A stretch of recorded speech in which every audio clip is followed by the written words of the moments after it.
Success the school के जिम्मेदारान की जानिब से लड़कियों की मेयारी तालीम और पीबी माहौल में तरबियत के लिए रोरी चौकी, आसिफ नगर और पुरानी हवेली ब्रांचेस का क़याम अमल में लाया गया है। तो जल्दी करें, सही वक्त पर दुरुस्त फैसला करें और सक्सेस द स्कूल का इंतखाब करें। शुक्रिया।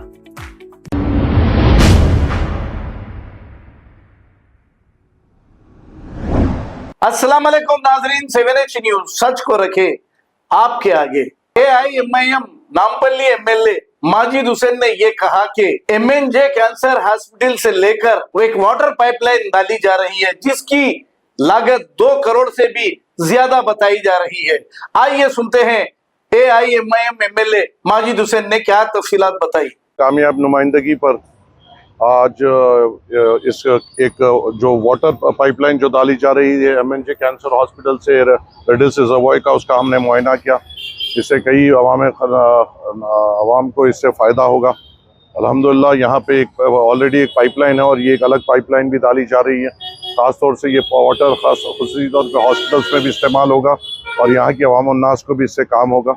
मजलिस इत्तेहादुल मुस्लिमीन हर एक इलाके में तरक्याती काम करा रही है और ये जो पाइपलाइन की कुल लागत करीबन 2 करोड़ की है जो यहाँ पर हम करा रहे हैं, जो MNJ कैंसर हॉस्पिटल से सीधा रिजर्वॉयर तक जाएगा। इंशाल्लाह और तरक्याती काम मजलिस इत्तेहादुल मुस्लिमीन कराएगी और आवाम ने जो हम पर भरोसा किया है और तवक्कुआत पे हम खरे उतरने की पुरजोर कोशिश करेंगे इंशाल्लाह। अस्सलाम वालेकुम।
सक्सेस द स्कूल के जिम्मेदारान की जानिब से लड़कियों की मेयारी तालीम और पीबी माहौल में तरबियत के लिए रोरी चौकी, आसिफ नगर और पुरानी हवेली ब्रांचेस का क़याम अमल में लाया गया है। आपकी शहजादियों की तालीम और तरबियत, हुस्न अखलाक, हिफ्ज़ कुरान करीम और स्पोर्ट्स के अलावा तालिबात की ख़वातीन अमले के जरिए निगरानी व हिफाजत का इत्मीनान बख्श माहौल है। तो जल्दी करें, सही वक्त पर दुरुस्त फैसला करें और सक्सेस द स्कूल का इंतखाब करें। शुक्रिया। खबर है शहर की, खबर है गाँव की, खबर है सारी दुनिया की। 7H न्यूज पसंद आए तो लाइक कीजिए, शेयर कीजिए और सब्सक्राइब करना ना भूलें। 7H news.